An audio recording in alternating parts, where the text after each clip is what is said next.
turning on my video and it said I can't do it. Oh, It's been stopped. Tammy, are you able to let everybody turn on their videos?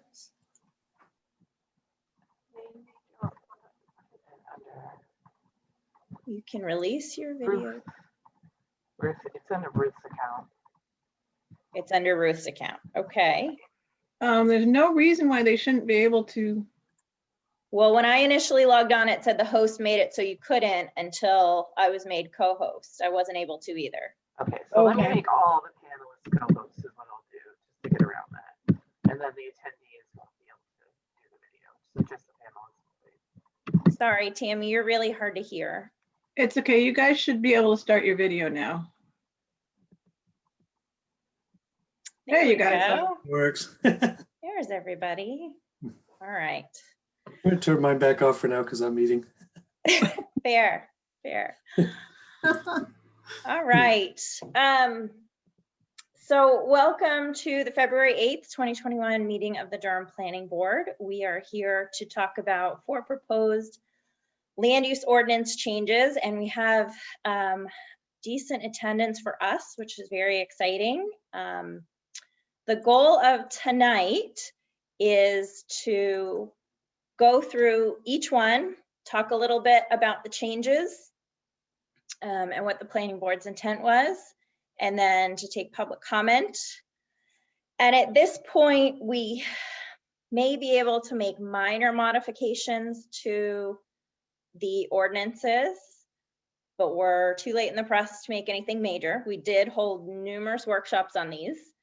And it would have been great to get more public input earlier, but that is what it is.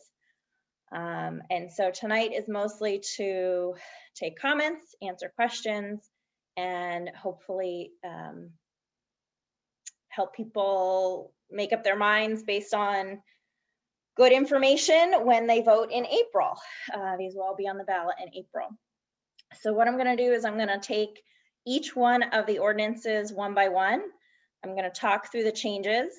Planning board members and George, if you have anything that I've missed, please feel free to jump in. And then what we'll do is we'll take public comment on that one item. We'll close public comment on that item. The planning board will discuss it, and then we'll go on to the next one. So that's how we're going to proceed. And I'm guessing most of you are here for the home-based businesses, so I'm actually going to start with that one. And what I'm going to do is I'm going to share my screen so everybody can see. First, I'm going to talk through what currently is, and then I'm going to talk through the changes. And so the reason behind these changes are I've been on the planning board for, I don't know, somewhere between 5 and 10 years. And we've had numerous businesses come before us to get approvals. And some of these businesses are brand new. And some of these businesses have been operating for a short amount of time. And some of these businesses have been operating for a very long period of time. And they had just never received the required approvals. So my understanding is that since the late 70s, early 80s, to run a business, to run almost any business, there are exceptions, in Durham, you needed a permit. And so you needed either a permit from the code officer or from the planning board for conditional use approval. Now, there are a lot of businesses in Durham that don't have that, and we know that. And that, frankly, is not the planning board's problem. It's not something we can address, and it's not something that this intends to address. And it's just not within our jurisdiction. But what we did see is when these businesses were coming to us, they were having to get conditional use approval, and it was hard. And sometimes it was much harder than it should have been for the nature of the business they were running. Sorry if my dogs are loud. And so the first step in that was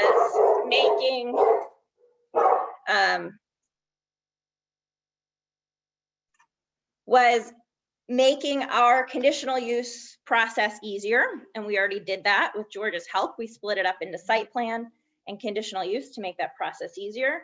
But we also found that the home-based business pieces were confusing and they were too strict.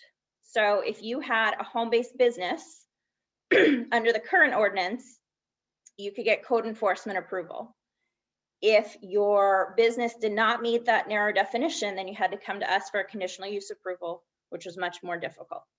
So the goal, and ultimately you all need to decide whether we've accomplished the goal, but the goal really was to make it easier to have a home-based business in Durham.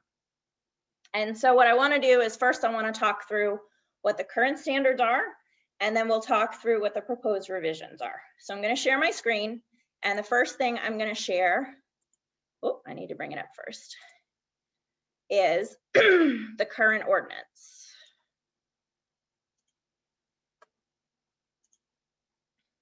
So this is our current ordinance for home-based businesses.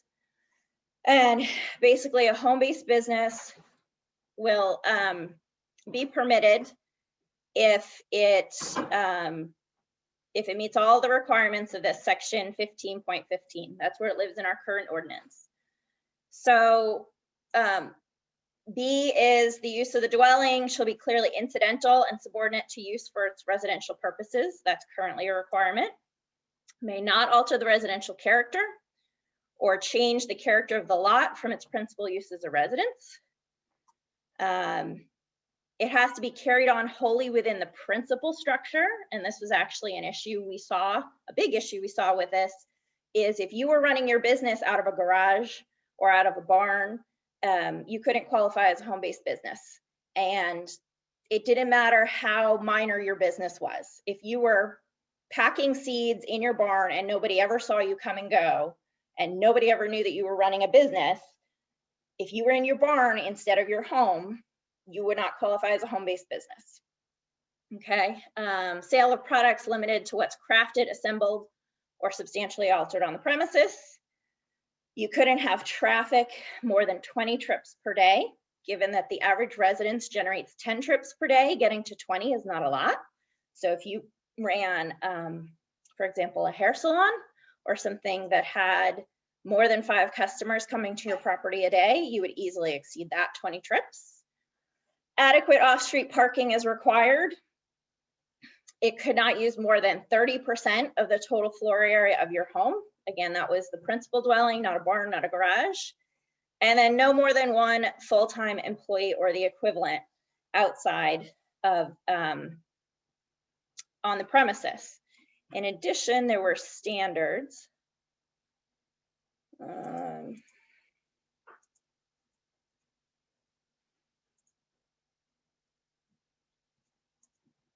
Maybe that's it. Okay, so the new standards. George, was there a screening requirement in the old one? I thought there was. No, the current ordinance prohibits any outside activity or storage. That's right. So the current ordinance prohibits any outside activity or storage. So if you're storing your trucks or your equipment or your mulch or your firewood or your customers' vehicles or anything like that, you can't run a home-based business.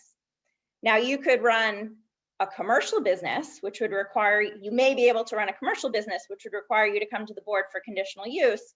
But again, that was much harder. And so as the board over the past couple of years has worked through some of these approvals, some of them have seemed silly to us. So I remember, I don't know, 5 or 6 years ago, we had a gentleman who was literally conducting agricultural trades on his computer in his home. And he had to come to the board for a conditional use approval. I can't remember which standard he didn't meet, but it was silly. And it was a waste of his time, and it was a waste of the board's time, and it was entirely too much bureaucracy for that. So what the planning board has tried to do with these changes is make it easier to have a home-based business as long as it's not likely to impact your neighbors. And that's the balance that we always find ourselves in when we're hearing these applications, is property owners wanting to conduct their business from their home and neighbors who say, well, I don't want to listen to someone processing firewood next to my personal home, you know, at all hours of the day. I don't want to see the glare from the headlights coming into my driveway at 9 o'clock at night. I don't want 15 commercial vehicles parked in my driveway, parked next to my lot line permanently, right? People live in a residence and many of them expect it to stay residential. So the goal was to make this easier for home-based businesses that are not going to have a substantial impact on their neighbors. And so what we came up with are these changes. All right, so these are the changes proposed. The underline language is the new language, and anything crossed out is the language we're taking out. So same purpose. Again, this is all subject to code enforcement. If you meet these standards, you get code enforcement approval, which is much easier and much faster than having to come to the planning board for conditional use approval. So the size, we've increased the size.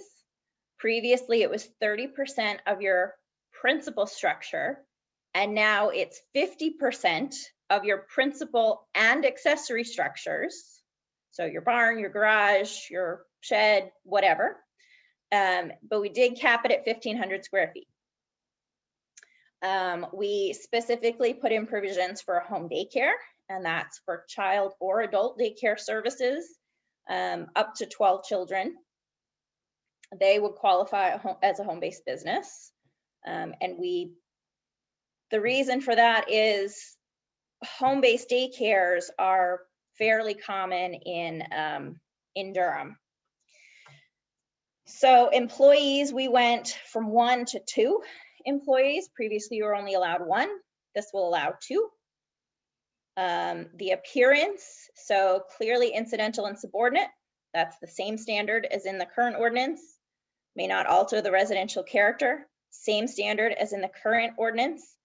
No exterior display or storage of materials or other indications of a home-based business, which is in our current ordinance, except we added exceptions. So now you can have some exterior storage, but you need to fence it. And it's limited to 1,500 square feet. You can't have more than 2 commercial vehicles, 1 inlet sign, and outdoor activities for child and adult daycare services don't count towards this. So again, this is more lenient than what is currently there. Right now, for a home-based business, you cannot have any exterior storage, materials, parking, any of it. Now we're letting you have it within certain restrictions. Okay, traffic, we've gone from 20 daily trips to 40. Again, we've increased it. Parking, we put a limit on parking to make sure it's staying small, which should be easy for everyone to meet because you're only having one extra employee and you're only having up to 40 trips a day. Hazardous waste is a standard that exists elsewhere in the ordinance, and we just put it in here. And then we added some nuisance standards to make sure that most of which were pulled from elsewhere in the ordinance, so they already applied. But these make sure that, again, it's going to be a home-based business. It's not going to infringe on the neighbors unnecessarily or unduly. And they're pretty basic, right? No outstanding, incredible odors, no smoke. And then we made it clear that if you don't meet these standards, you're treated as a commercial use and you can still come to the planning board for conditional use approval. The process is just a little bit longer and there might be more restrictions put on it. So that's my initial summary. I saw that, I'm going to stop sharing. But I saw that Chief Moore had his hand up and I don't know where he went.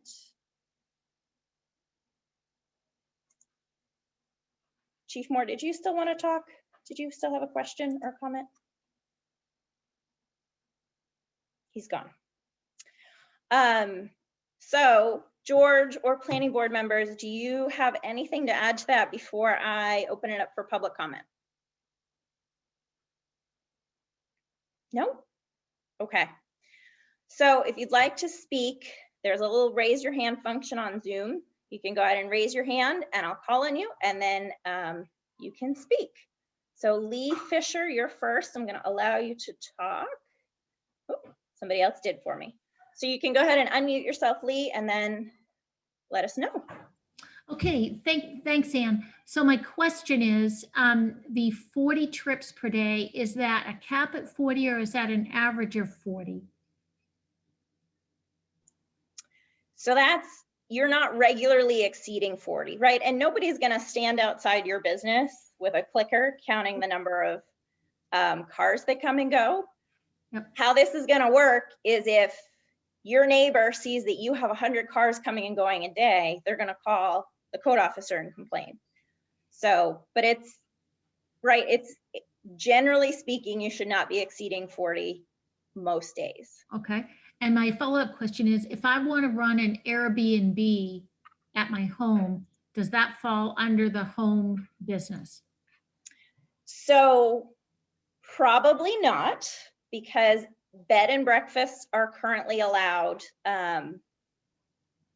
under our ordinance. And if I were you, I'd say that's a residential use, not a business use, but I can't answer that question for you. But either way, this doesn't impact it. Okay, thank you. Sure. All right, Robert Svigny, you are next.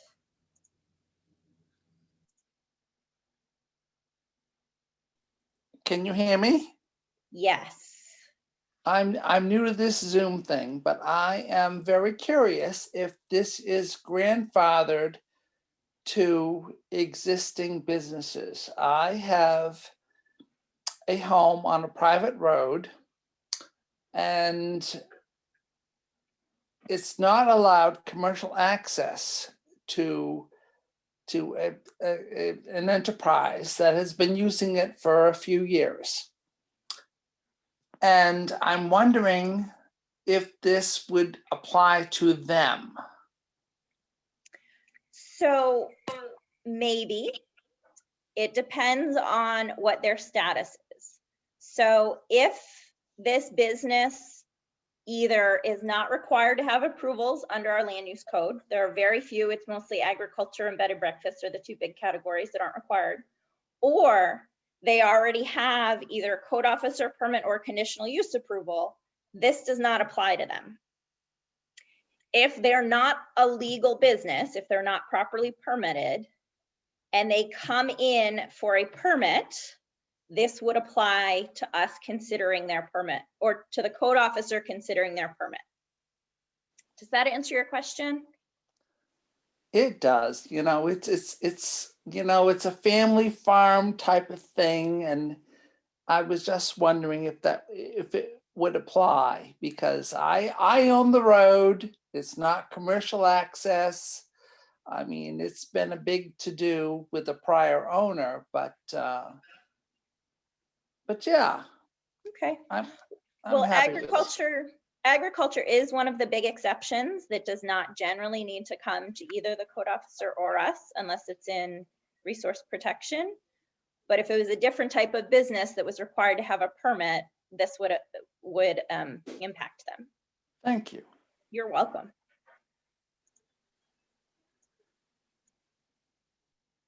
All right, Krista Gayton, you are next. Can you hear me? Yes. Okay, great.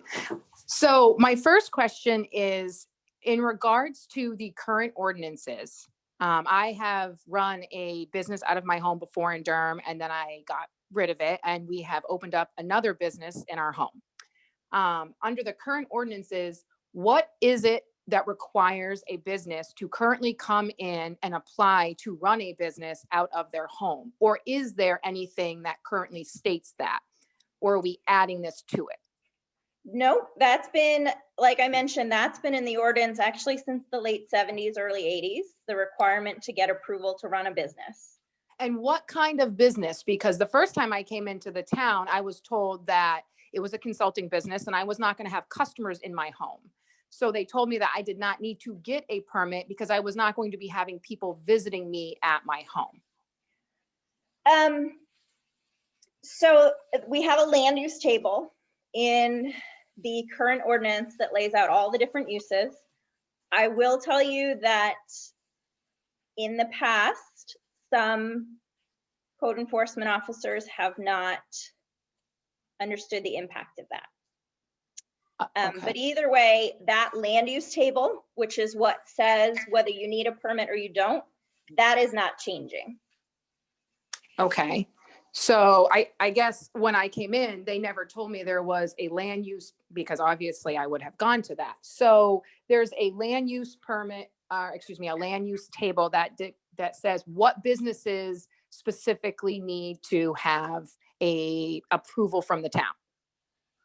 Yes, it's part of the zoning ordinance. Yep. Okay. So my next question would be, we currently run it's an HVAC company out of our home. It is just, the current home is a home base. We do not perform any services here. We just do all of our paperwork, and it's where my husband has his van. Currently very small, not something that I feel is a large impact to the neighborhood or area we live in. So under the current ordinances, if we were to have stuff outside, we would be against the current ordinances. Well, it's that you wouldn't qualify for a home-based business. Because we have what outside? What kind of specific materials would dequalify us for that? Things that you're storing for your business as opposed to your personal use. So if you're storing HVAC equipment or things like that, you would need to come to us, to the planning board, for conditional use approval, as opposed to being able to get code officer approval. If we wanted to store stuff outside of on our property. The way the current ordinance is written, yes. And you're saying in the updated ordinances that you guys want, that we're currently speaking on, that makes it easier to store stuff on the property. Right. So it allows you to store items outside as Okay. long as you put up a fence, and it's limited to 1,500 square feet.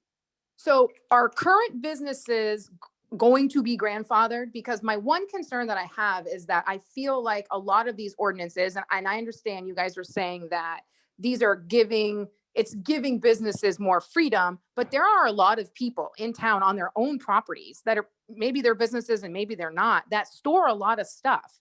I mean, we personally keep our property very, clean and organized, and then how people maintain their property is none of my business. But I feel like this puts a lot of extra work onto a business that might be living next to somebody that doesn't even do the same for their own personal property.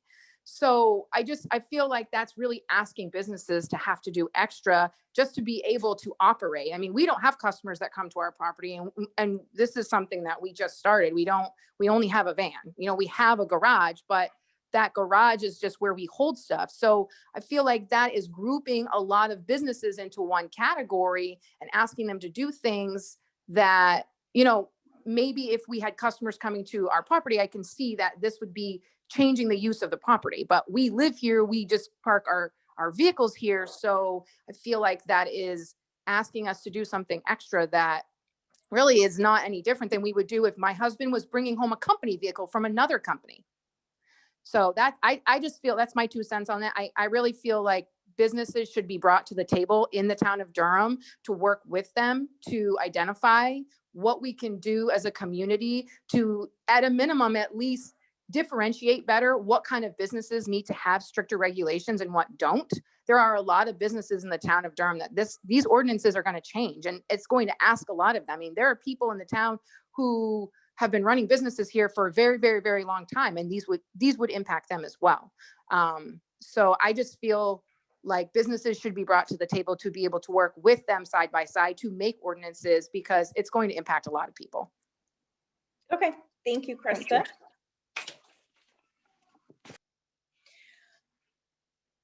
you. Chief Moore, you are next. Hi there. So looking at specifically 5.15 section C, size for the home daycare. So I see that you have it listed as no more than 12 children or adults. There's nothing else listed in there as in regards to looking at the requirements for the town approving that as a home-based business. And when we start to look at some of the differentiations between the terming on the fire marshal's website of daycare centers, group daycare homes, and a daycare home, which is offering care to 6 or fewer children or adults.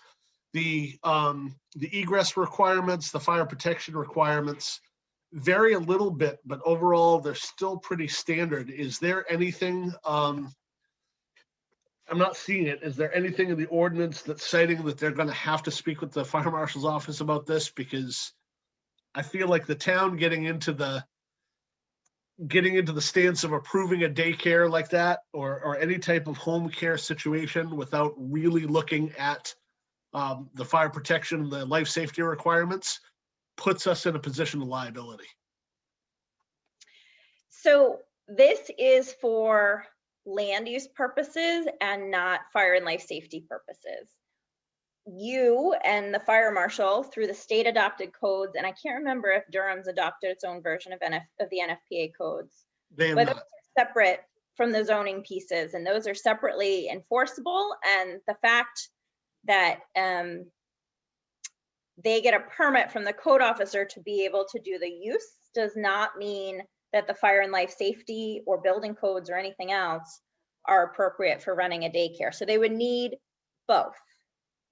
Okay, maybe, I know you're not looking for major changes at this point, but maybe some sort of wording referencing that, because the way this reads to me right now, if they were going to have 12 or less clients, either adult or children, it almost seems to give someone in the public the impression that they can go ahead and do this in their home and circumvent the fire marshal's office by doing so, which I really don't think we want to set that precedent.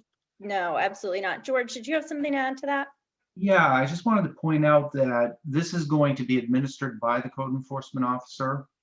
And one of the standards that Ann, you and the board members put in under nuisances is number 9, which Yep, I refers see that. to safety. And it says a home-based business shall meet all applicable fire and life safety standards, including but not limited to those addressing flammable and combustible materials, etc.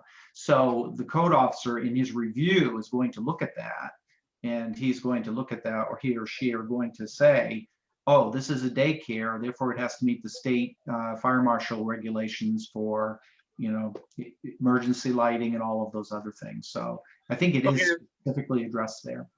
As long as the board feels that's been considered, then that answers my question. Thank you. Yeah, thanks, George, and thanks, Chief. That's an important point. And Ian, just to clarify on that, these the home-based businesses that are listed in this section doesn't mean that people are free to just have one of those if they meet those guidelines. They still need to go to the code enforcement officer and get a permit. Right, exactly. All right, is there anyone else who has a question or would like to offer a comment or anything else before I close the public session on this one? Nope. All right, I'm not seeing anything else. So I'm gonna close public comment on this one. Planning board members, did you have any comments or questions or want to respond to anything from the public comment? No, George, did you have anything else to add? No, okay. I did just want to respond to something that Krista said, that we should bring businesses to the table. We have had 4 or 5 workshops on this particular ordinance, and we have had businesses come to the table and provide public input, and this was shaped largely by them as well. It is important to us, and the more public comment we get in earlier, the better. But I do want to reinforce, this is not changing anything for current businesses.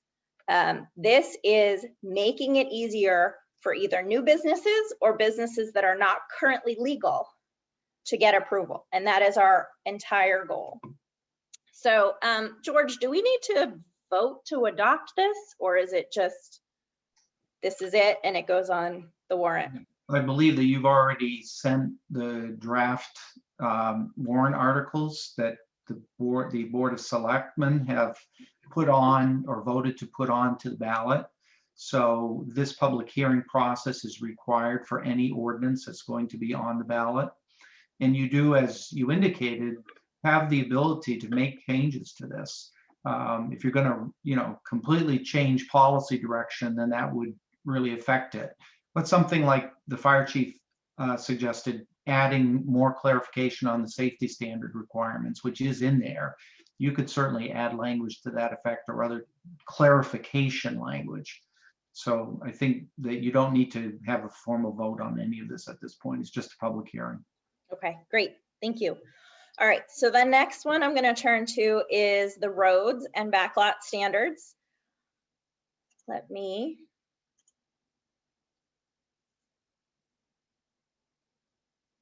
pull that up. And for this one, I'm actually just going to show you the red line version, the crossed out version, because I think it's a little bit easier to talk through. So if you're looking at section 5.7, which currently has our backlot provisions, well, actually, let me go up further. I'm sorry. So the first change we're proposing is that there will be no new private roads created except in connection with subdivision. And the reasons behind this are a couple. One, you can still create a driveway.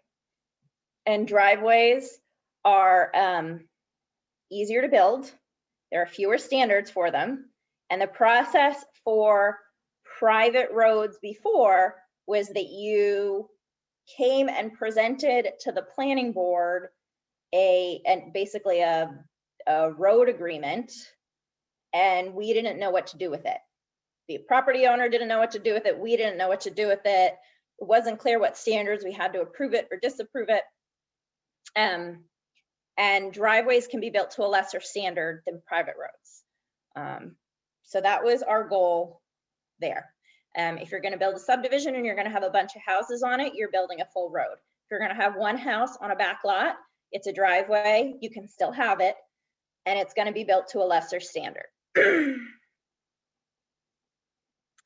So our current backlot ordinance is in section 5.7. This language is just rearranged and hopefully clarified.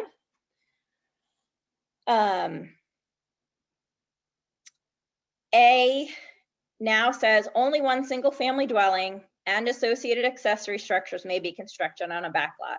That is similar to, it's the same principle, but hopefully clarified as the existing language, which is struck out, which said if a backlot's accessible only by a right-of-way, which if it's not only accessible by a right-of-way, it's not a backlot. It may be used for one single backlot family dwelling. Didn't mention accessory structures, but the idea is the same. You get one house on a backlot. That's the same in the existing ordinance and the new ordinance.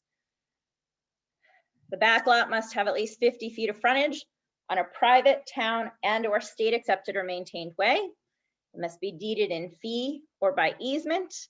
And it has to stay the minimum of 50 feet for the entire depth. So that plays off of, or is intended to clarify the language that I've highlighted, where it's not counted towards the road frontage. Actually, I guess that gets at my next one. So the next one is the land over which the backlot access is created by deed or by easement may not be counted towards meeting the road frontage for the front lot.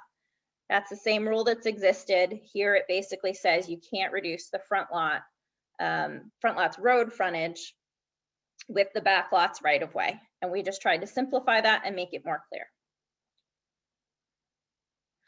This next one is a substantive change. So the previous rule was no more than one right of way for backlot development may be created out of any front lot unless the right of way is 350 feet apart and the road entrances to the town if it has 350 extra feet of town road frontage, so double the road frontage, and the entrances are 600 feet apart. The change we made was that you can only have one back lot per front lot, basically.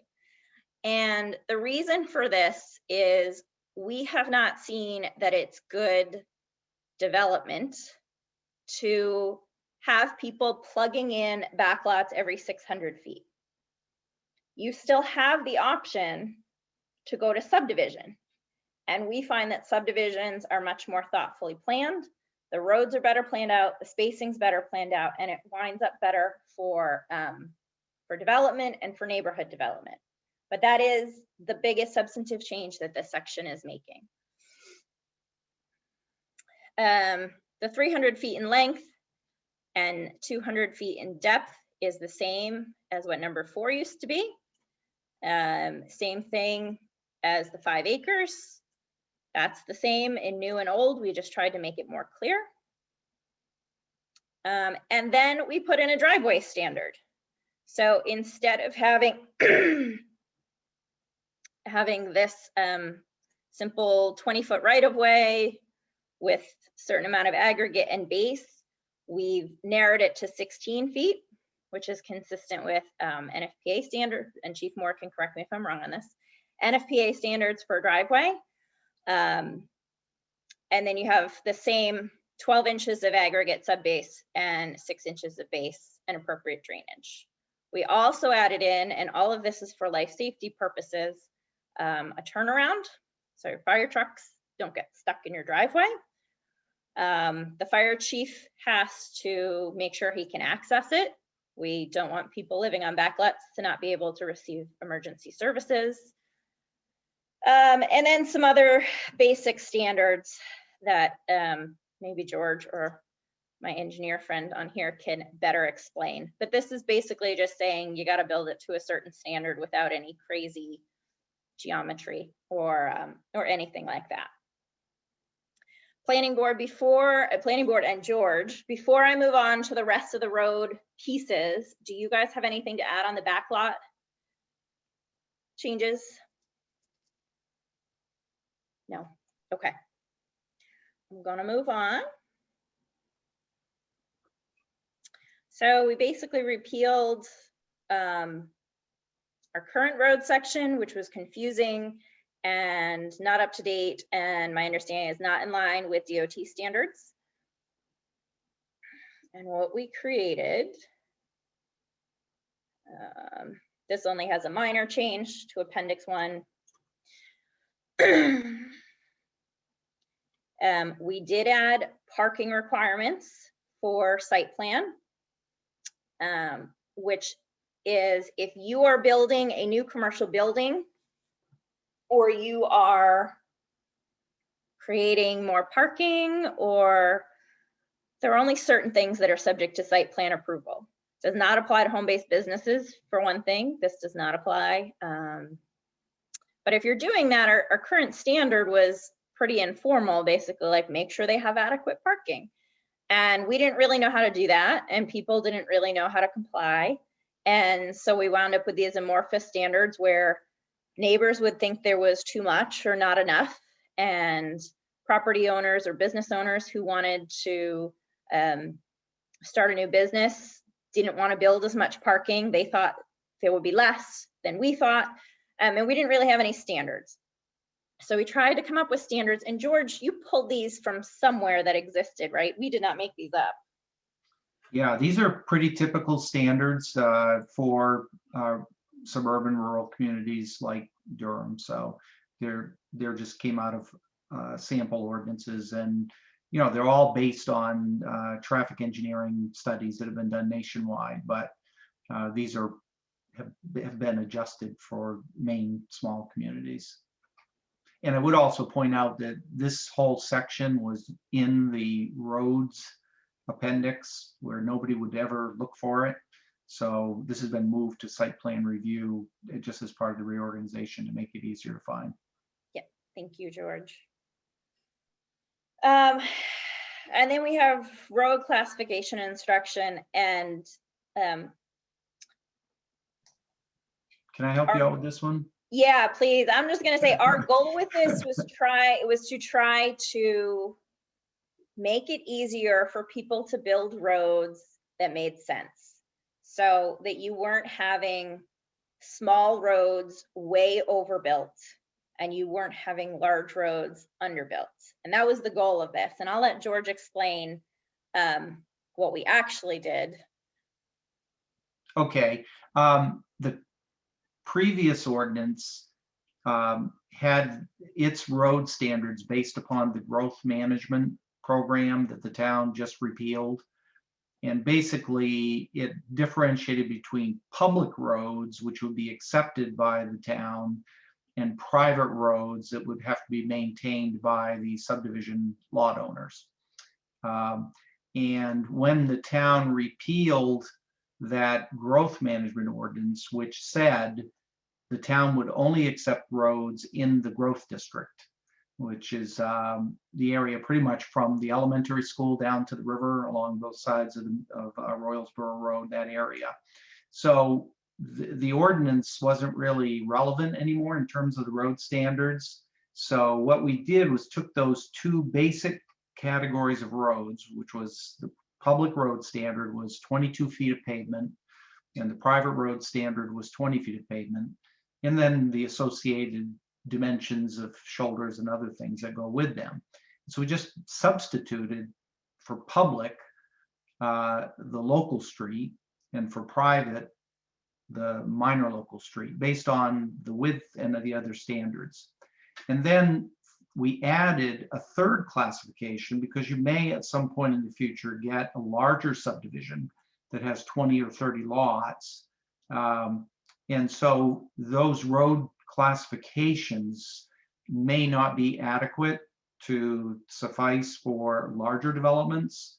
And so we added a sub-collector category, which is 24 feet of pavement. So you get 24, 22, and 20, depending on how much traffic is going to be on that road. No community in Maine builds collector roads. Most ordinances have a collector and arterial road standard, but those haven't been built in a long time, and they're not likely to be built in Durham. So these road standards were kind of revised, refined to meet. We looked at several different area towns, everything from Brunswick to Pownell, and just kind of looked at what are the basic standards for subdivision roads, and that's what is put in. Now, since the growth district was repealed, it's my understanding that the Board of Selectmen and the Planning Board have not proposed a process for accepting roads for public maintenance. If you were to choose to go forward with that, there are ordinances that can be provided that would say what the developer, say a developer of a subdivision wants to have the town accepted. The policy currently seems to be not to accept new roads and take on that responsibility by the town. But that was a process that the planning board members suggested. That's for the Board of Selectmen to decide if they want to move in that direction. So all of these roads are intended to be private, and the design of it is going to be based on how much traffic it's going to, or how many lots are going to be built on it. But these are virtually the same standards that were in there before with some adjustments. All right, planning board members, do you have anything to add to that one before we take public comment? No. Okay. All right, I'm going to open this one up to public comment. If you would like to comment, please raise your hand. Jane Rice, you are first. Go ahead.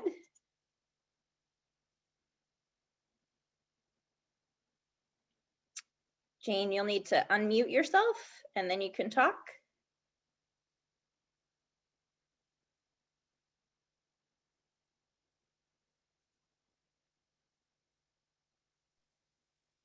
Oh, there you go.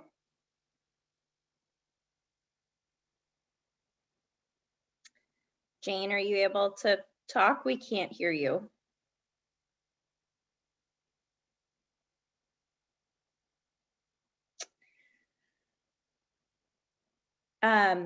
Jane, unfortunately, we're not able to hear you. Do you have, is your microphone enabled?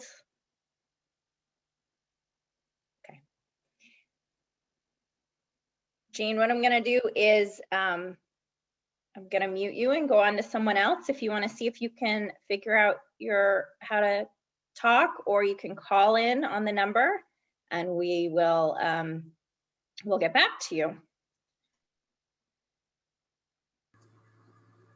All right, Lee Fisher, you are next.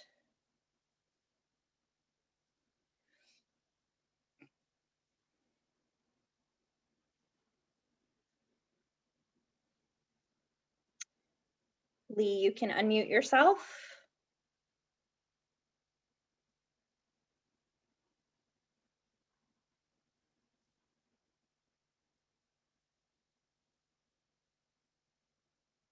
Nope.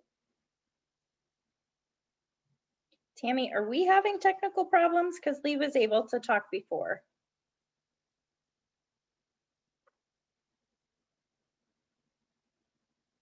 No. Lee, are you able to unmute yourself?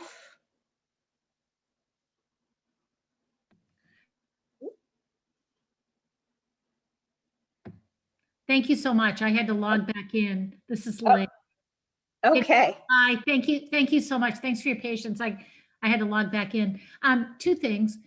Do the discussion tonight about subdivisions and backlots, does that negate the possibility of a family bringing a family subdivision proposal to the board? I don't think that affects it at all, or would we be totally done with that quote unquote category? George, are you aware that we have do we have family subdivision? And maybe that's just been a colloquial, maybe we've just called it that.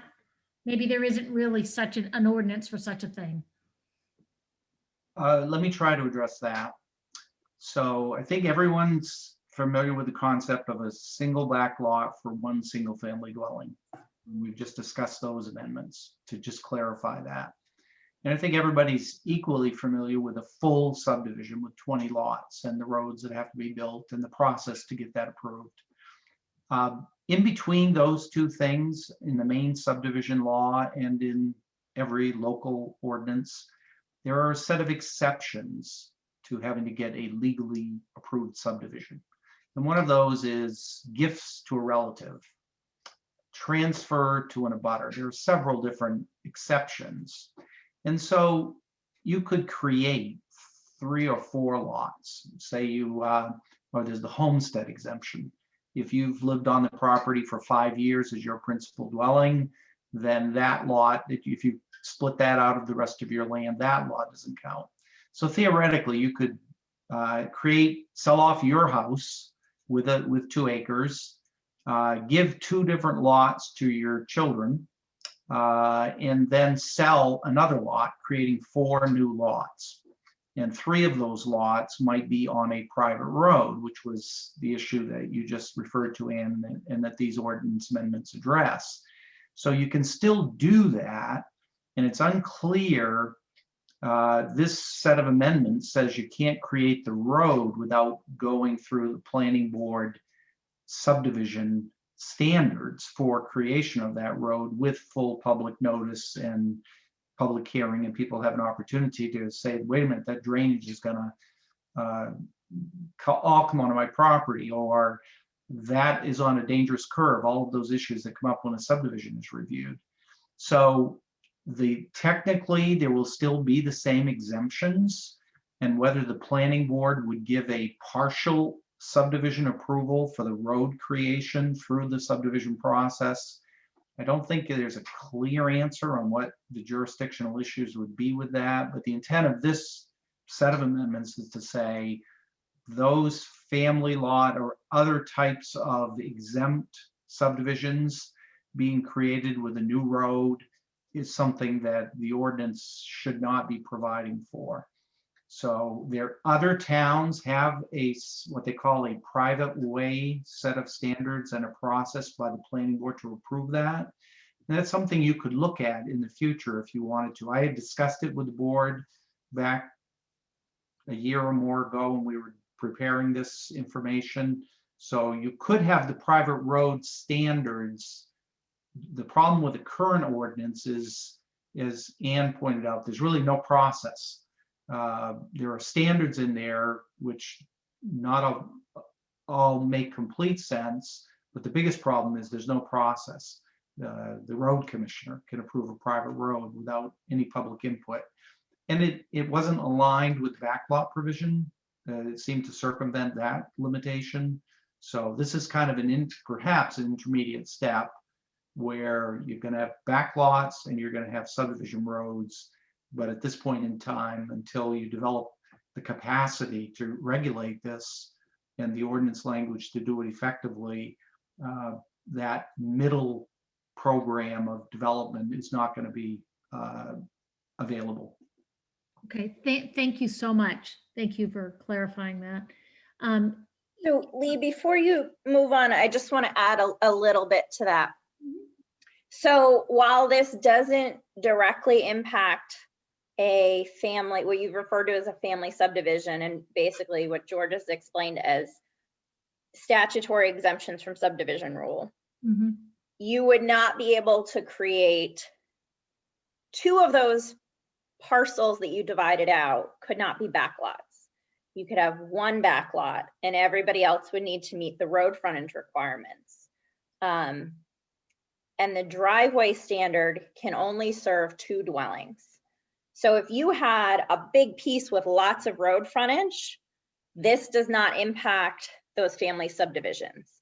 If you were going to do what you refer to as a family subdivision by chunking up 3 backlots with 1 front lot, this would impact that.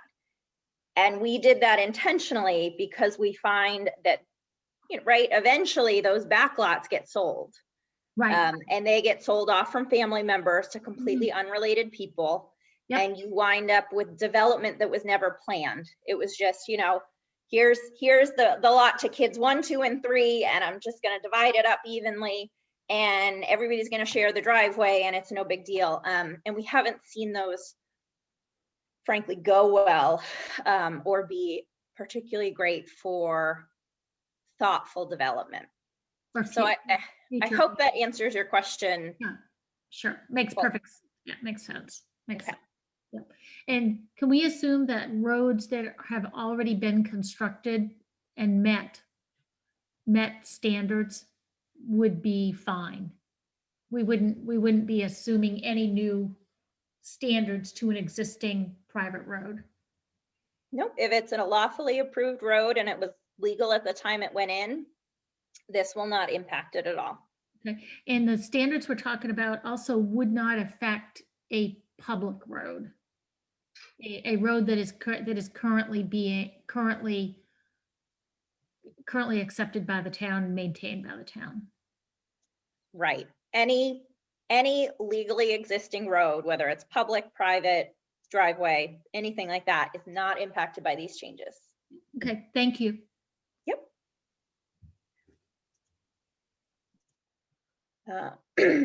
Robert Savigny, you are next.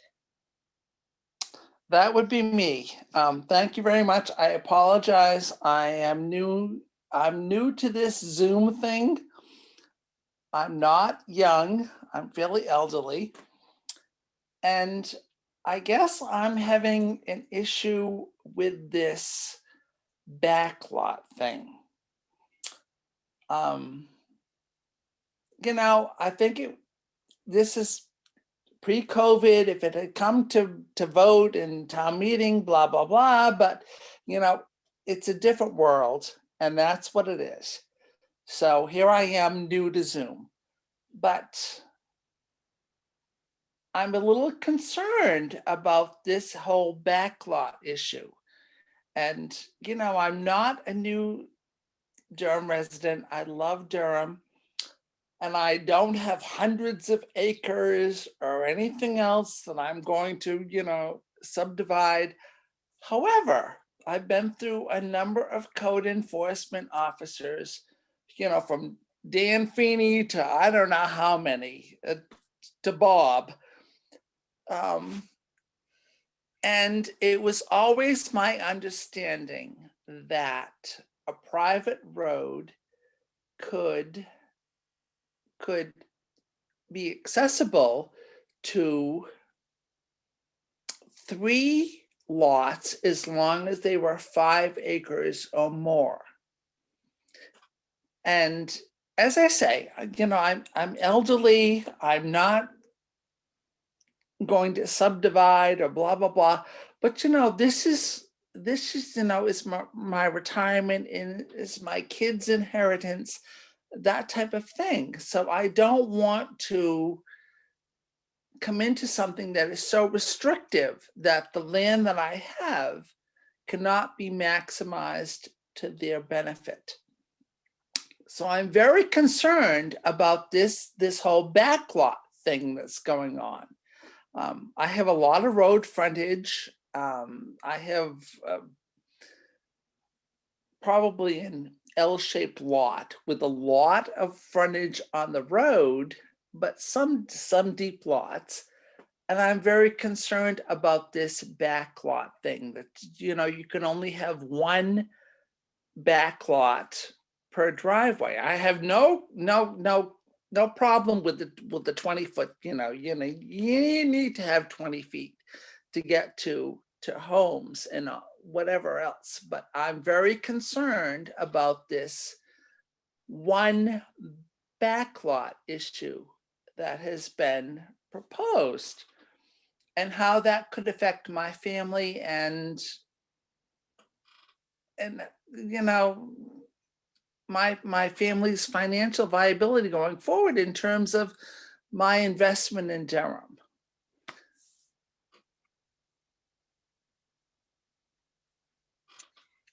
So I'm not sure where you got the 3 backlots of 5 acres.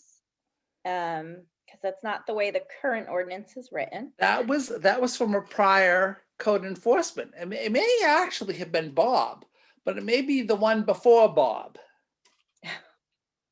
Paul, maybe? I don't remember at this point. Paul, it was Paul. Yes, thank you. We have gone through a few. We have. George, I don't think that's in the current ordinance, is it?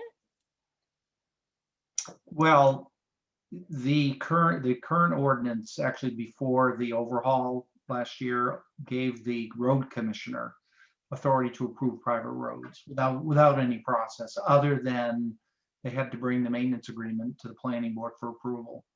And so different code officers were interpreting it differently over the years, as I understand it. And there were private roads approved that had 3 2-acre lots, just on a private road. So that's part of what this set of amendments is trying to clarify and get it clear in the ordinance so that everybody knows what the rules are and everybody goes by the same rules, so that you don't have one code officer comes in and one road commissioner interprets it one way and then the next one interprets it the other way. So this just simplifies it, clarifies it. And again, this can always be changed in terms of moving forward for those family subdivisions that have been described by a couple of the members of the public. There are standards. I've personally done private ways. And in most towns, you have a process that the planning board reviews.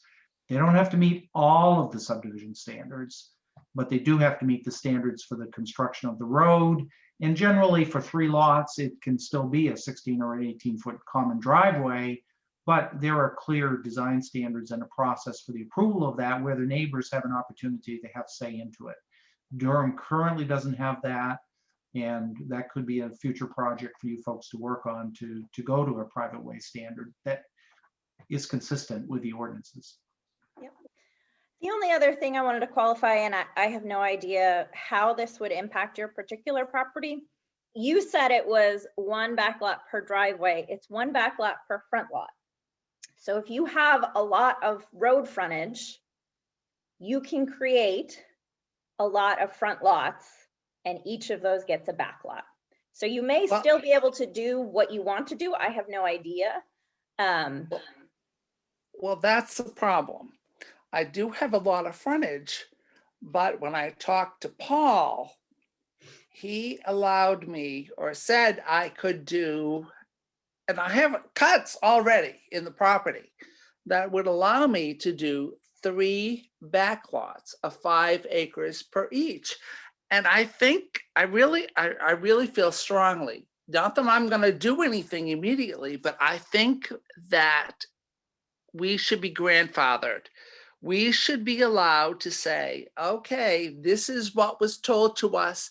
This is what we can do. And we shouldn't be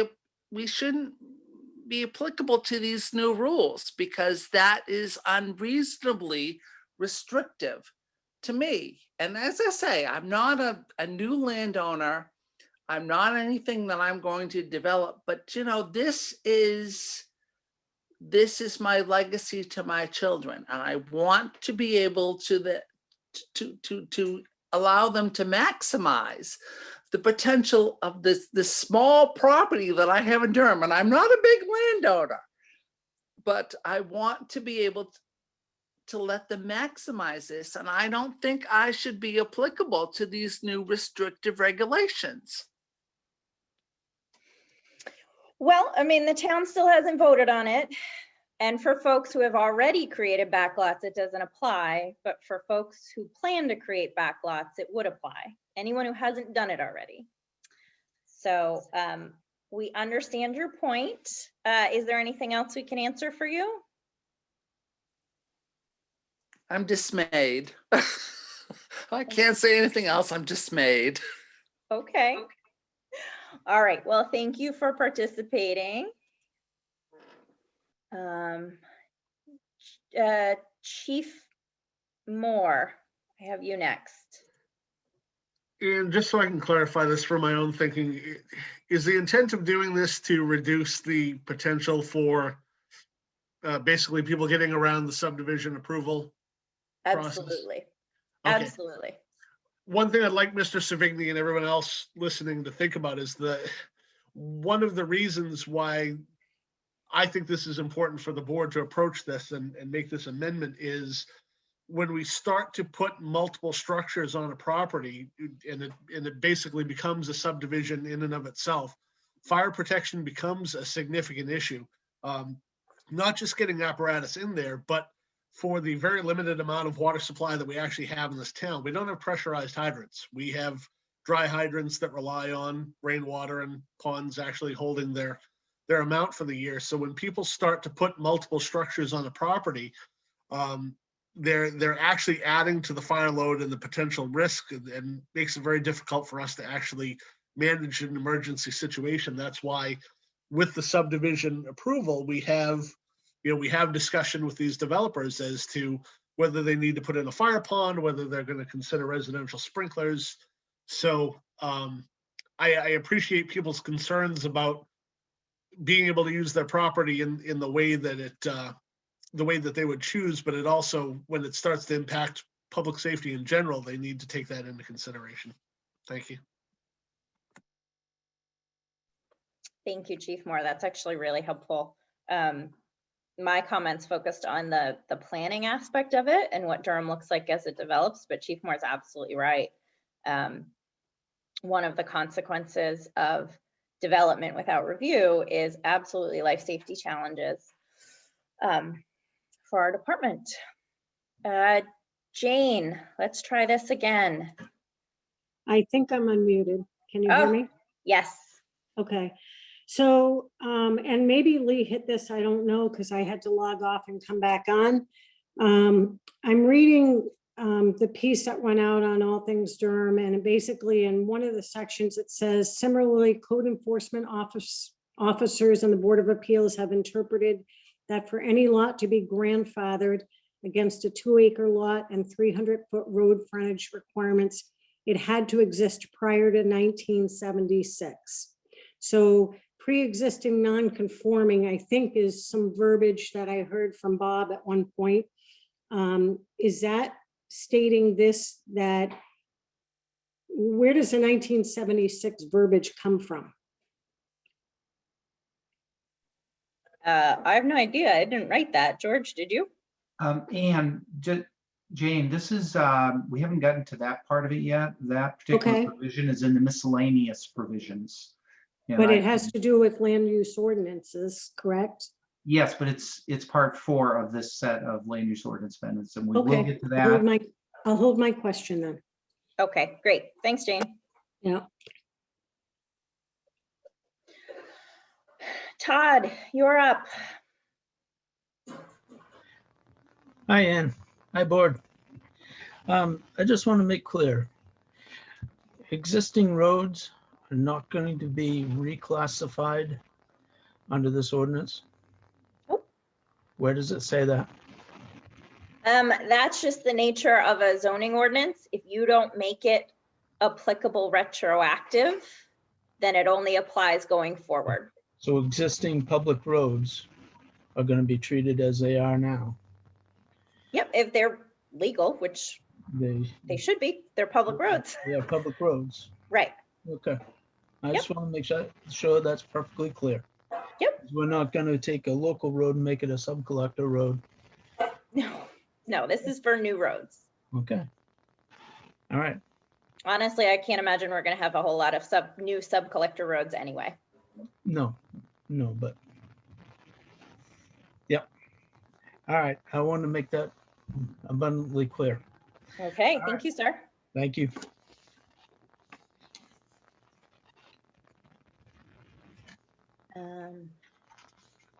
Nancy, you are next.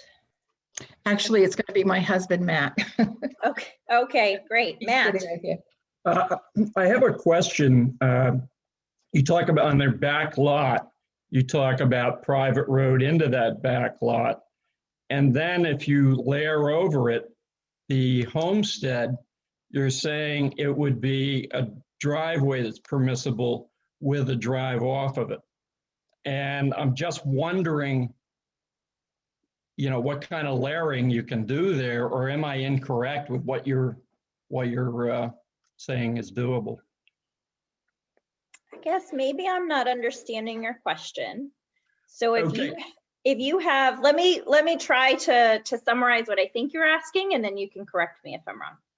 Okay. So if you have 500 feet of road frontage and you have 10 acres, and you have a house right next to the main road, okay, and you have a driveway to that house, and you want to create a back lot, you can do that and give that back lot a 50-foot right of way to that house that's going on the back lot. That 50-foot right of way only has to be built to the driveway standard. Is there something more that you're asking?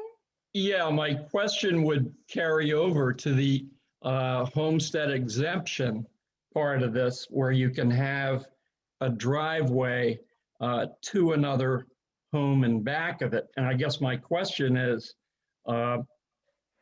with a designation of a private road, would that allow you still to have the back lot plus a homestead exemption on the lot in front of the primary residence?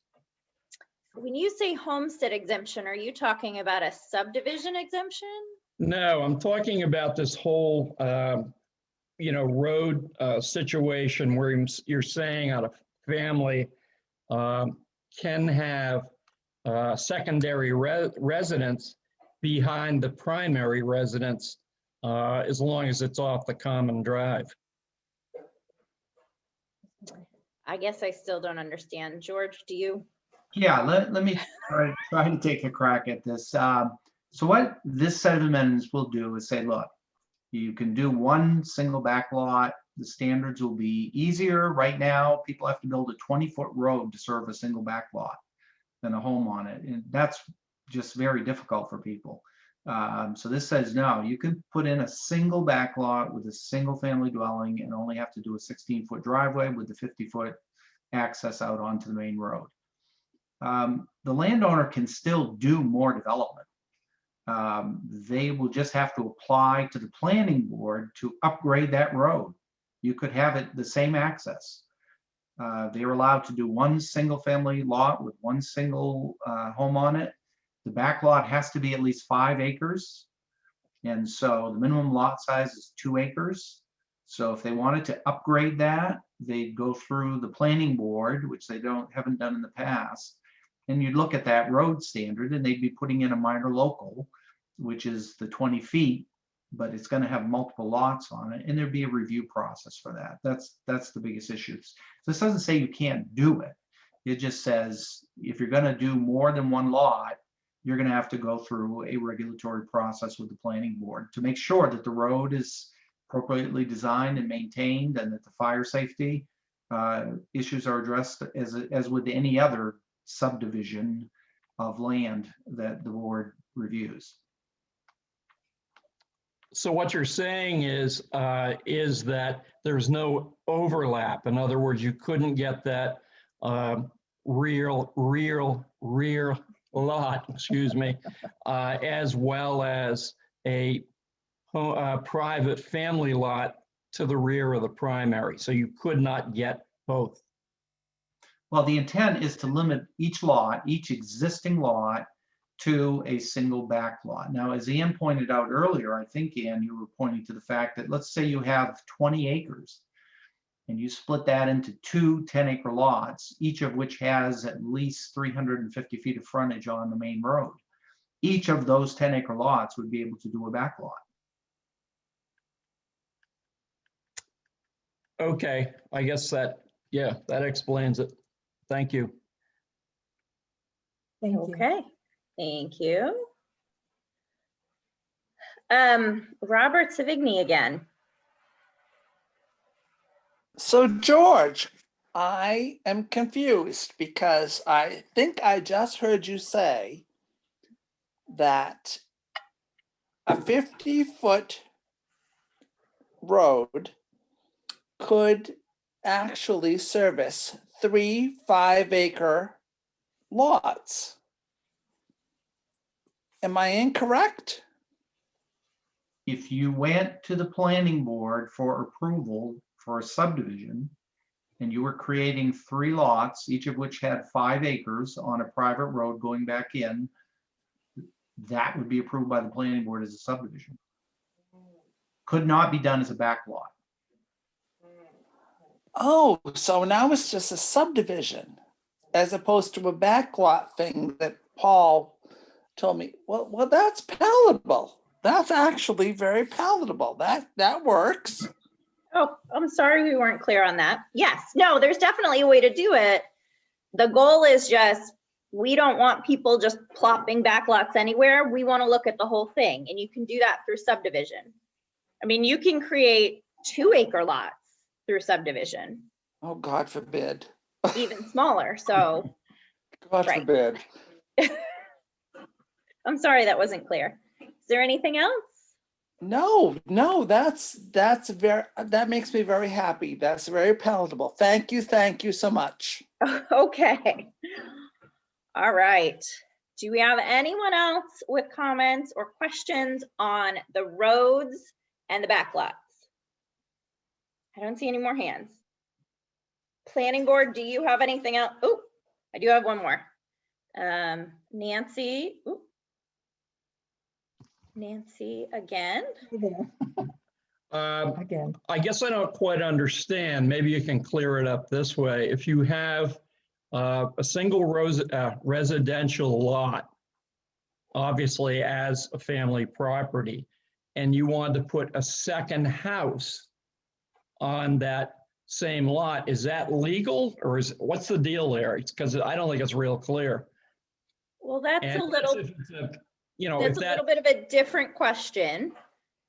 If you want to create a separate lot for that second house, you can. If you want to have a second home on the same lot, what does that become? A 2-family dwelling? What does that become, George? Well, you could build a duplex, but you could not put 2 single-family homes on the same lot. You'd have to have a separate lot for each house. Right, but this change does not affect that. No. But you could create, if you've got a home, you can split off one lot to build a second home. Does that? If you have the frontage on the Right, existing if you meet road, all the standards. and if you don't, you could use a backlot provision to create a backlot. Right. Does that So in make fact- sense? So in fact, you could not do both the back lot and the family lot behind the primary residence. So you get 2 residences. Are you asking about 3 residences? Yes. You get 2 under this provision. Okay, just the primary residence and one other, which I As a- assume is what you're saying, as opposed to the family lot behind the primary lot and using a back lot. You can't do that because your provision seems to read that way. Right, there was never a provision in our ordinance for a family lot. There was a Okay. back lot, and that was it. Okay, So yes, you get, if you don't have enough road frontage to create 3 separate lots, you can use the backlot provision so that you have 2, maximum of 2, the existing one and then the backlot. If you have enough road frontage, you can divide it up however you want, you know, within subdivision rules, but does that make sense? yeah, Yes, yeah, yes. you've Okay. yeah, taken part of it out of the scenario, which frankly I'm fine with. I was just trying to see essentially if the back lot would override the family private lot situation, which apparently it does not.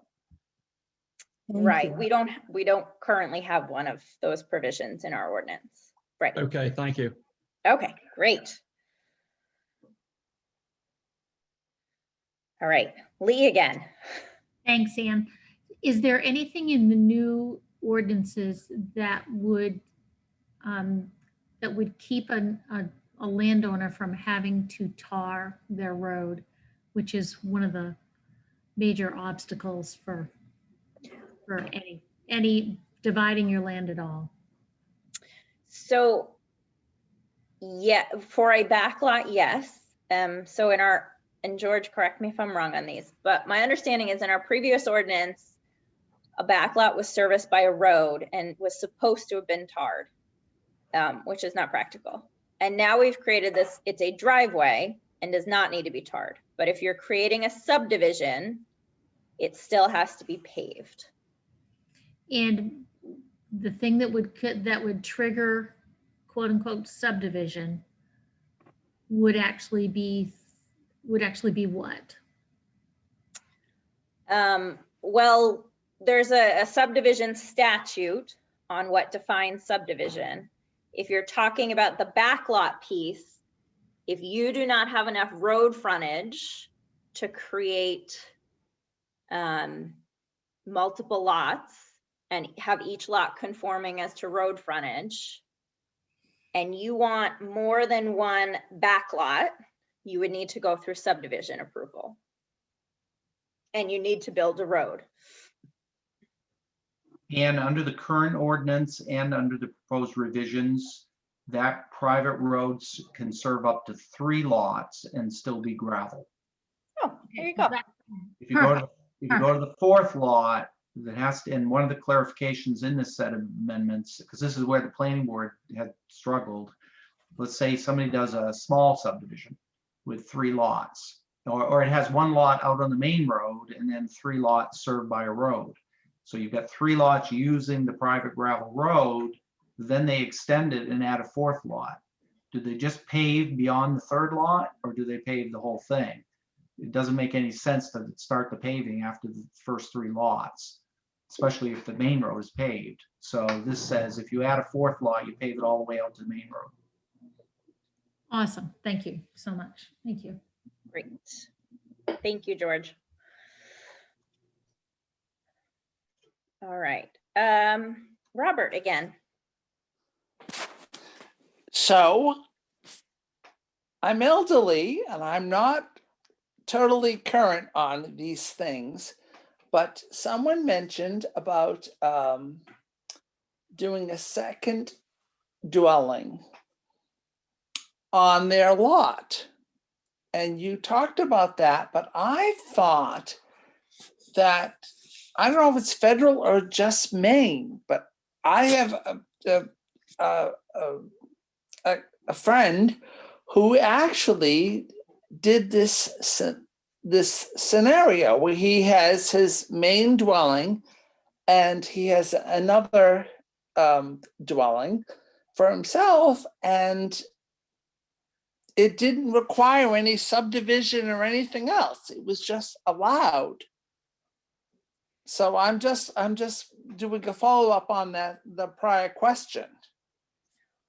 Well, I mean, we do have accessory dwelling units, which are smaller dwelling units on the same property.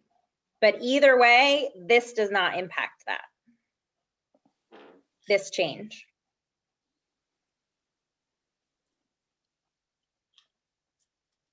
So that's not what he was asking. He was basically asking if you could get 3 houses with 1 lot with road frontage, Oh dear. and you can't. You can get 2. Thank One you. front lot and 1 back lot. Thank you. Okay, thank you. And just to clarify that when we talk about back lot, that's creating a separate lot. There's still not 2 houses on the same lot. Right, exactly. Yes. All right, I'm really closing public comment this time. Planning board members, anything else on this one before we move on to the next? Okay. Hopefully the next 2 will be a little bit easier. I'm gonna do the appeal section next. And let me share my screen. Okay. This arose because we had an appeal of one of our decisions, and I went and attended as the chair of the planning board in case the Board of Appeals had any questions. And they really struggled with what their authority was under our current ordinance. And I talked with them afterwards, and I won't hold them to this. And I hope some of them are here tonight in case they have strong feelings about this. But we talked about making these modifications to their jurisdiction, so it was really clear. And what basically happened on this one application is when the planning board considers an application in front of it, we have all this information. We have documents. A lot of times we'll do a site visit. We have public comment. And in some cases we have 2 or 3 or frankly 10, depending on how disorganized the application is, on the applications in front of us. When they get appealed, the Board of Appeals doesn't have that in front of them. They don't do a site walk. They do take public testimony and they do see what was in front of the planning board, but it's a little bit different. And so the goal of this was to make their jurisdiction make sense and to make it so everybody was clear on what their authority was.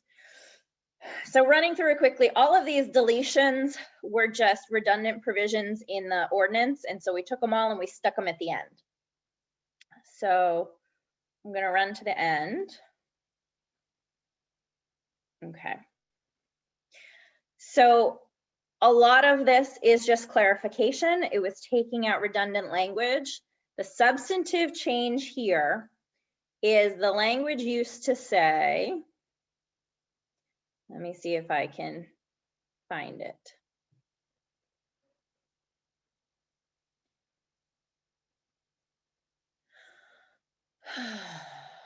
Okay, so this was the language that was in there that was confusing to everyone. So initially it said the board, meaning the Board of Appeals, shall not conduct a de novo review, but shall act in a purely appellate capacity and shall limit its review to the record evidence that was before the code enforcement officer, or the planning board, or the road commissioner, whoever it was reviewing. And then it said, in acting on administrative appeals, the Board of Appeals may sustain, modify, which was the word that created so much trouble, or reverse the action of code enforcement officer, planning board, whomever. And so we changed that to say, so this sentence is essentially the same, shall not conduct a de novo review, shall act in an appellate capacity, shall limit its review to the record evidence. And then it says, in acting on administrative appeals, the Board of Appeals may sustain or reverse the action of the decision maker or remand for further proceedings. And then the clearly contrary standard was in there before. So that is the substantive change that we made. The rest of it was just reorganizing, because it was in 15 different places and said the same thing 15 different times, which was not helpful for anyone. I'm gonna stop sharing that. George or Planning Board, did I miss anything on that? Is there anything else? Nope, okay. All right, I'm gonna open that one up to public comment or questions if there are any. Not expecting this to be the most controversial one we talk about tonight, so hopefully I'm not wrong. Okay, I don't see any hands, so I'm gonna close the public comment session on that. And then we'll move on to the last one, which is our miscellaneous changes. All right, let me share my screen. All right, and these are just what we thought of as minor changes, and mostly housekeeping. And maybe I'm wrong on that. So the first one, this pre-application sketch phase is for subdivisions. It's already a process in place. And really all this changes is we want to make sure that people are submitting us digital copies of their plans in addition to the print.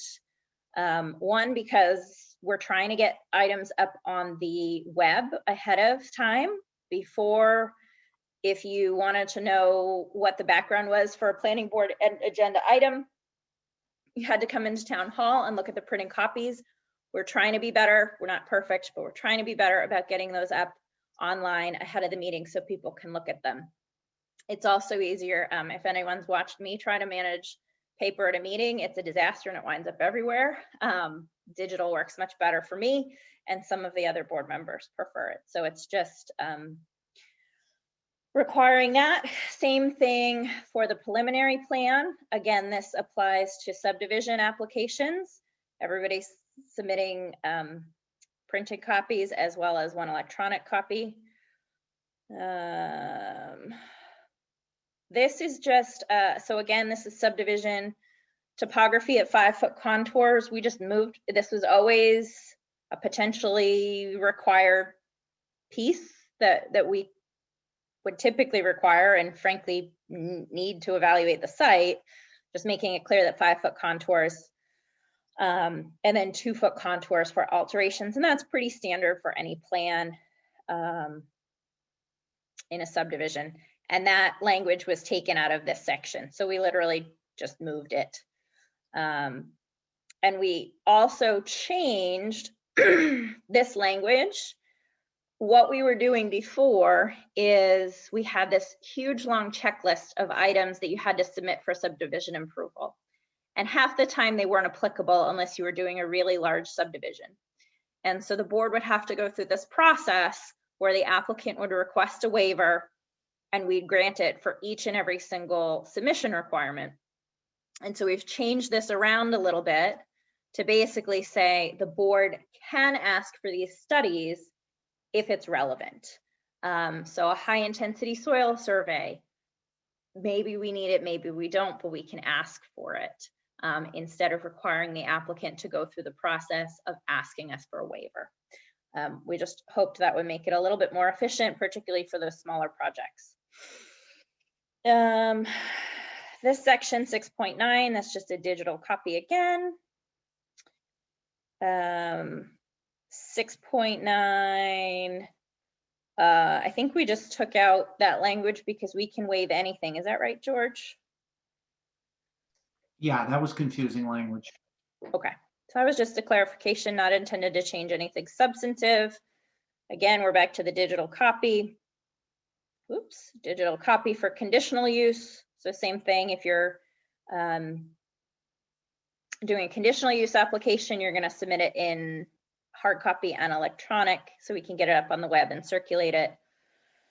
For our conditional use review criteria, Actually, one of the selectmen had expressed concern that it wasn't completely clear that applicants needed to meet the rest of the land use ordinance.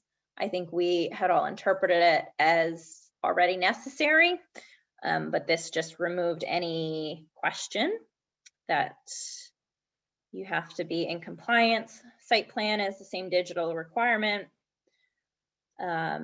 Site plan review, again, this just moved things. Is that right, George? Yeah, again, this tries to clarify, these are things that you don't, these are not the things that you can get waivers for.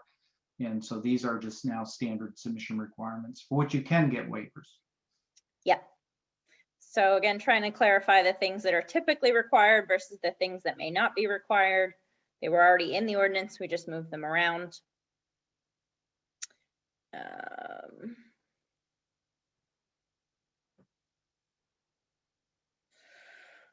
Okay, so I'll do this last one.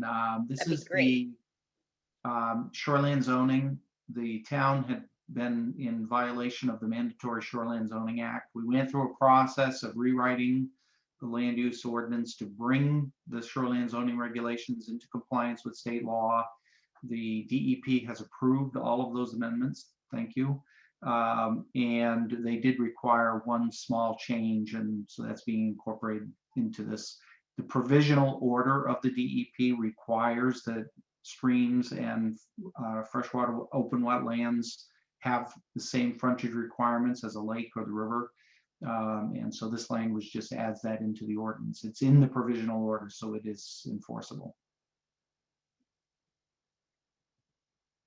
And then the non-conforming lots. Bob asked that we put this in here because he is needing to have something he can point to. There have been a whole series of interpretations by boards and prior code officers that March 6, 1976 is the date at which you had to have a 2-acre lot with 300 feet of frontage. If you had a lot before that, it was grandfathered. If you created it after that, it had to be approved, and that is why this specific date will help everybody understand what that date is. That was Jane's question. So George, if I'm summarizing that in a different way, that is when those requirements first went into effect, March 6, 1976. Yeah, And the so- language that's being struck out says the effective date of this ordinance or amendment thereto. That language was added in March at the March town meeting in 1976, apparently. Right. So we're basically same intent and effect, just trying to make it more clear so nobody has to go back and look at through history and figure out when the zoning ordinance went into effect. Right. Am I summarizing that right, George? Yep. Okay. I think that's it on that one. So board members, anything on that? No. Okay. We'll go to public comment, and Jane, whoops. You can go ahead. Okay, so Oh. Sorry, that was my fault. Can you unmute yourself again? Is that better? Yeah, no, that was my fault. I apologize. Okay, all right. So I think I have two questions. The pre-existing non-conforming just alarms me because right there it's stating that conforming, you're just talking about the 2-acre and the 300-foot road frontage, correct? But there are other ways to have a pre-existing non-conforming lot, I believe. So I just want to make sure that that pre-existing non-conforming lot is not held to that 1976 date. Well, I guess it depends on what you're referring to. So this section that exists in our ordinance basically says if you have a vacant lot that's 1 acre and doesn't meet road frontage, you can still build on it. Now, if you have like an existing structure, your home, for example, doesn't meet side setbacks or something like that. That's a different section of the ordinance that deals with that. Are there other types of nonconformity? Same thing if we talked about businesses earlier. If you have a pre-existing business that was legal, that's addressed in a different section. We have separate sections of the ordinance dealing with other types of nonconformity. This just says basically an undersized lot, a lot with not sufficient road frontage, and a lot with insufficient shore frontage. Doesn't mean that it has to stay vacant forever. You can still build on it. Okay, so I guess my question is, if I have a lot that was deemed as a buildable lot, not prior to 76, but now due to new shorelands, wetlands, or whatever they are, that may impinge on what I can do there. Am I still covered with pre-existing non-conforming because it was sold as a buildable lot, and I don't know if we had a building permit at one time or not. But does that cover me for that? It has plenty of road frontage and acreage and all of that. It's more the zoning. Right, the zoning. And I guess when I spoke previously, I was told it was pre-existing non-conforming, I'd be covered. But that verbiage in there makes me wonder whether it wouldn't be at this point then. So that's actually going to be a different section entirely, and it depends on a lot of facts. This section doesn't impact that. But shoreland zoning doesn't necessarily prohibit buildings automatically. It affects uses. Well, and setbacks, Hmm? right? It affects setbacks on where the buildings can be. Yep, it also affects setbacks. Okay, so this verbiage of 1976 only pertains in the ordinances for Durham for the lots that were pre-approved at 2 acres with less than 300 feet road frontage. Is that correct? No, it's minimum lot size, road frontage, and shore frontage. But you're right, it does not impact setbacks. But when you say shore frontage, that makes me wonder about, is there a difference between shore frontage and wetlands? Well, shore frontage does not equal setbacks, right? Those are two different concepts.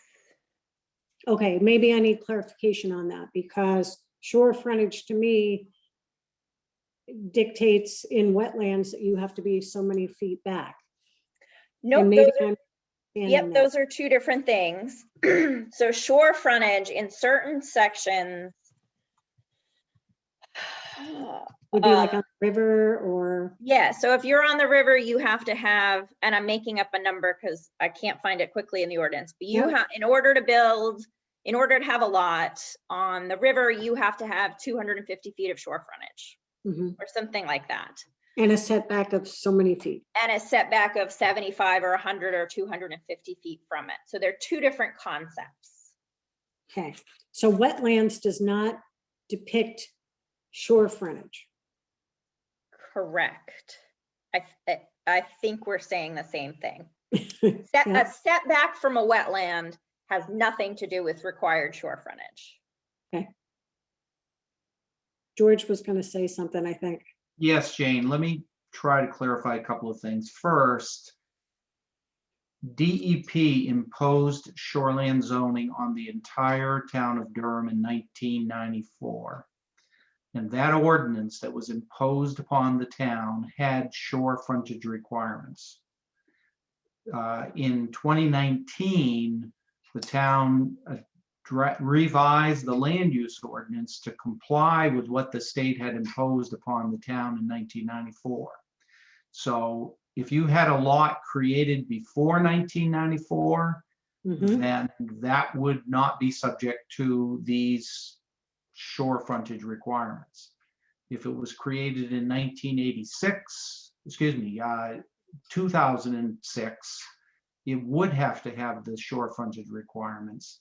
And certain open wetlands, 10 acres or more, and I know, Jane, you're in an area that has one of these controversial things that were imposed by the state, that also requires shore frontage.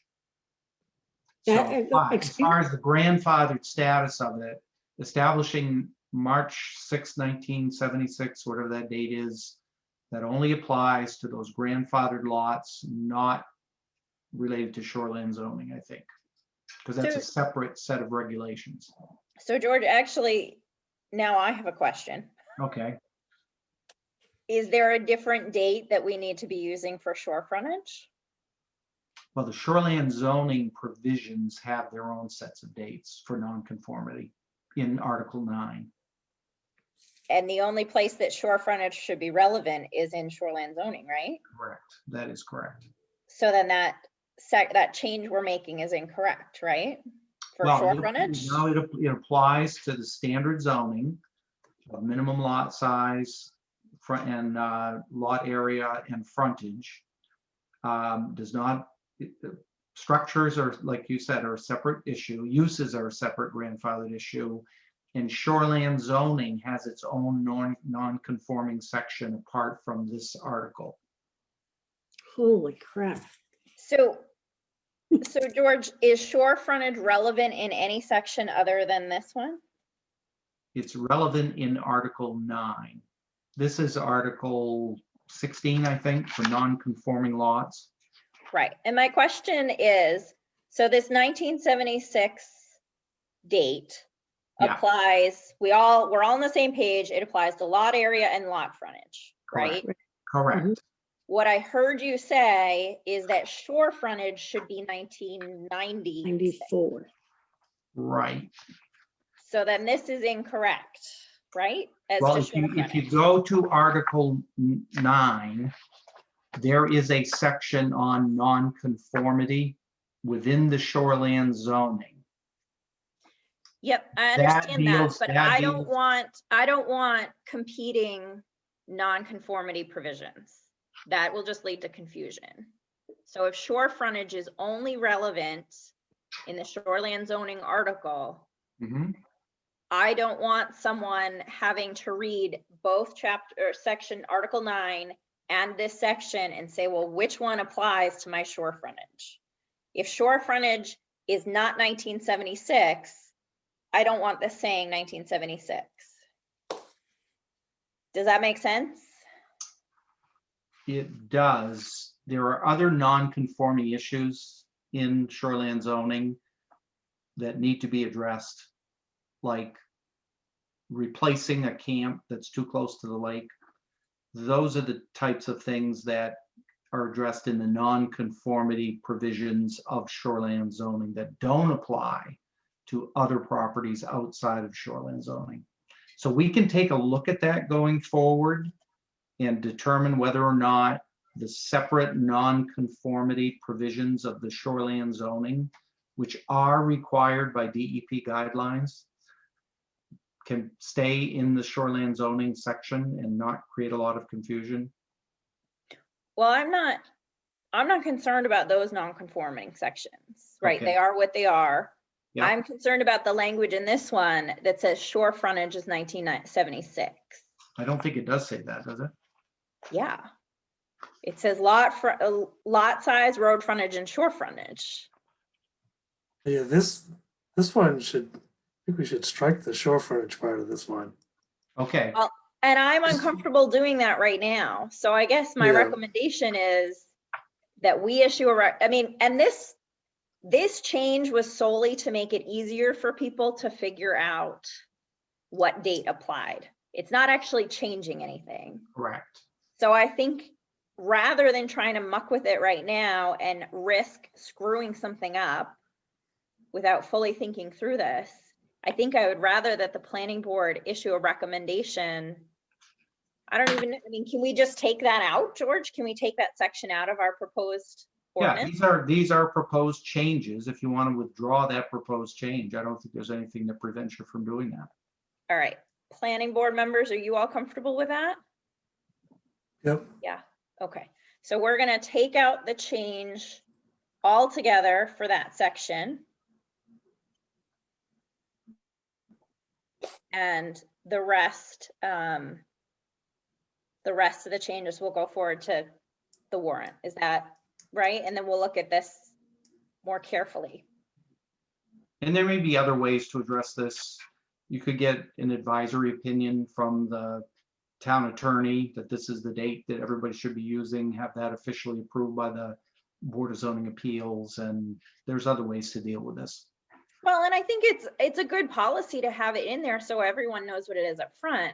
I'm concerned about that shore frontage piece. And Yeah. again, just like Ron said, it may be as easy as striking shore frontage from that paragraph, but I don't want to do that here before we've all thought about it more carefully. I agree. Yeah, All my I gut, took the date that Bob gave me and put it in there. He asked for that change, so I didn't really spend a lot of time looking at it. Yeah, no, and I think it's a good idea because again, it will make everybody's life easier, but I don't want to make that change. Yeah. I don't want unintended yeah, we consequences. should look at it closer. Yep. Exactly. We can do So- Yeah, that. my gut feeling is that if you're in the shoreline zone, you follow that one section. If Right. you're not, you follow this other section, and we could Right. just strike the shore frontage piece, but Exactly. Yep. we So should take. Jane, thank you for making us think through that a little more carefully. We appreciate it. Well, I still have a question because I guess I'm confused at the shoreland. That whole big thing that changed in 2019 or 2020 was shoreland ordinance. And that spoke about wetlands and having setbacks for buildings.